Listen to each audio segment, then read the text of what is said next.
Harka fuunee abdiidha miiltota irraa chaanaalii keenya subscribe gochuu hin dagatina. Kutaa itti aanu yeroon akka simbira ga'uufis mallattoo notification beelii sana tuquu hin dagatina. Hiriyoota keessaniifis qooduudhaan akka nu bukkee dhaabbattan gamanumaan isin gaafanna. Amma immoo kan waliin ilaallu kalariidha. Kalariin kan inni nu barbaachisuu fi elementoota garaagaraa HTML elementii garaagaraa kalarii garaagaraa akka isaan qabaatanii fi yeroo baay'ee kan nuti fayyadamnudha jechuudha. Commonly wanti kun yeroo baay'ee irra deddeebiidhaan wanta fayyadamuudhaaf websaayitii garaagaraa yoo ilaaltanii halluu garaagaraa fayyadamu jechuudha. Kalariin kun maal godha? Garaagarummaa guddaa uuma websaayitii keenya namni kamitti ilaalee akka miireffatu garaagarummaa guddaa uumuu danda'a jechuudha. Kanaafidha inni irra guddeessaanii kan nuuni fayyadamuu qabnu jechuudha. Akka fakkeenyaatti CSS inni afaan Oromoon jedhu kun amma akkuma argitanitti gurraachadha kalariin isaa jechuudha. By default gurraachadha.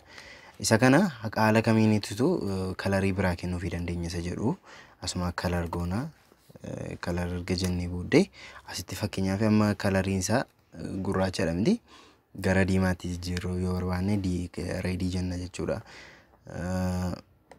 Reedii erga jennee seevii erga goone booddee yeroo si refresh goonutti kalariin isaa maal ta'eera jechuudha. Kalariin isaa jijjiirameera jechuudha. Inni sila gurraacha ture diimaa ta'eera jechuudha. Kalariin baay'ee garaagarummaa websaayitii irratti garaagarummaa uumaa jechuudha.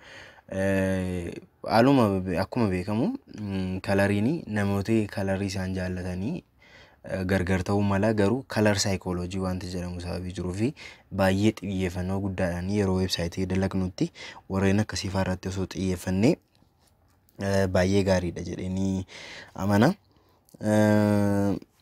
Fakkeenyaaf kalarii kana immoo kalarii haala kanaan amma fayyadamne kana kallattii biraadhaan akkamiin fayyadamuu dandeenya isa jedhus ilaalla.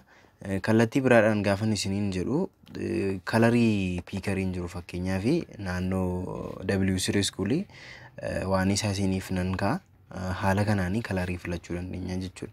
Kalarii kana filachuudhaaf asii akkuma argaa jirtanii kalarii kana filachuudhaaf mallattoo kana yoon barreessisi naaf waan ta'uu danda'a jechuudha. Exaadisii maalii kanaanis fudhachuu danda'a jechuudha. Kalarii amma fakkeenyaaf kalarii kanan barbaade yoo ta'e fakkeenyaaf kalarii kanan barbaade yoo ta'e F4 fi 02 F4 fi 02 asumatti dhufee maalin jedha iddoo reedii kana maalin buusa jechuudha. Asii haashiidhaan hin dursa F4 fi 02 kana booddee seevii godhee yeroo asii refresh godhutti kalarii sana naaf qabaata jechuudha. Haala kanaanis fayyadamuu dandeenya jechuudha. Kanaafi kun amma wal fakkaata jechuudha. Akkasittiinis fayyadamuu dandeenya. Kalarii kana amma kanaan fayyadamee hin jira jechuudha. Fakkeenyaaf immoo siimmoo dhufee RGB kana immoo fayyadamuudhaaf kalarii kana fayyadamuuf maaliin godha jechuudha. RGB isaa kanan godha jechuudha. 255 jedhee jira miti amma kuni isa kana jijjiiruudhaaf maalin jedha asitti RGB jedheen as keessatti 255 godha jechuudha. Kana booddee yeroon seevii godhee si refresh godhutti maal ta'a hin jijjiiramaa jechuudha kalariin isaa. Kanaafiyyuu karaa kanaanis fayyadamuu dandeenya jechuudha. Deebiin sadaffaan immoo karaa ittiin nuun fayyadamuu dandeenyu haala kanaanis fayyadamuu dandeenya. HSL kanaanii jechuudha. Value isaa kanaanii seensisuudhaan fayyadamuu dandeenya jechuudha. Fakkeenyaaf isa kanatti deebisuudhaaf jijjiiramni akka jiraatuuf inni kalarii garaagaraa filadhee isinitti argisiisaa jira jechuudha. As keessatti 60-500 dha. Ayyee 60-500 HSL 60-500 jechuudha. Fakkeenyaaf kana asii refresh yeroon godhu akkuma argitanii kalarii sana qabaata jechuudha. Kalarii haala kanaanii fayyadamuu dandeenya jechuudha. Kalarii maal keessatti fayyadamna? Elementoota garaagaraa foontiidhaafis fayyadamuu dandeenya. Barbaachisaa ta'ee argamee naannis kana maal gochuu dandeenya? Background kalarii gochuu dandeenya jechuudha. Haala akkasiitiinis fayyadamuu ni dandeenya jechuudha. Amma yeroo refresh ta'utti background kalarii haala kanaan ta'a jechuudha. Deebii kalariin garaagarummaa uuma isa jedhuu fi fakkeenyaaf look and feel keenya akka hammam jijjiira isa jedhu ilaaluudhaaf yoo ta'e fakkeenyaaf asii kanatti daballee refresh goona hayyee sanumaadha. Kana 0 goona isa booda akkuma argitanii haala kanaanis yoo ta'e amma kunni lamaan isaayyuu haala kanaanii attraaktiiviidha baay'ee nama hawwataa jechuudha. Fakkeenyaaf kalarii kana jechuudha.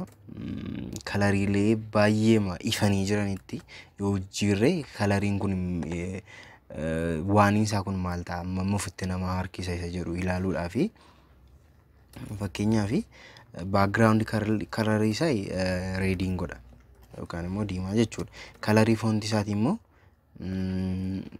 foontii isaatii immoo fakkeenyaaf reedii irratti waan hin deemne fakkeenyaaf biluufaa yoo goone hagas maraa miidhagina hin qabaatu jechuudha.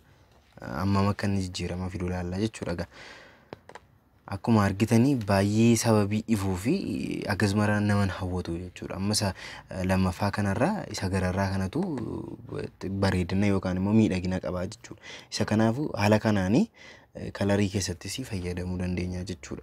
Fi boordarii keessattis fayyadamuu dandeenya. Boordarii keessatti yeroo fayyadamnutti tiiknasiisaa goona. Kana booddee istaayiliin isaa maal akka ta'e erga difaayinii goone booddee kalarii isaa fakkeenyaaf FF 0012 yoon jedhee kalarii akkamii akka inni qabaatu walumaan ilaaluu dandeenya jechuudha. Haala kanaanii kana fakkaataa jechuudha. Akka haala kanaanis kalarii fayyadamuu dandeenya jechuudha. Baay'ee xiyyeeffannoon keenya inni guddaan yeroo weebsaayitii dalagnutti attentionii yookaan immoo yeroo namni luukii godhu fiiliingii akkamiitu itti dhaga'ama. Fakkeenyaaf baay'ee waan jibbisiisaadha yoo ta'e akkuma isamma ilaalle kanaatti kun nama haala kanaanii baay'ee hin miidhagu jechuudha inni kun. Jechuun hagas mara namatti hin tolu. Garuu haala kanaan yeroo ilaaltanii miidhagina qaba. Kanaafiyyuu kalariin baay'ee murteessaadha jechuudha. Look and feel websaayitii keenya murteessuu keessatti jechuudha. Kutaa itti aanuun wal argina. Irra deebiin kun miiltooteekii chaanaalii keenya subscribe gochuun dagatiina. Sabaayi maalee hawaasummaa feesbuukii tiwiitarii keenya like follow godhaa. Akkasumas immoo teelegiraamii keenya join gochuudhaani viidiyoo yeroo asii gadhiifnu achi gubbaattis liinkii isaa argachuu dandeessu jechuudha. Galatooma.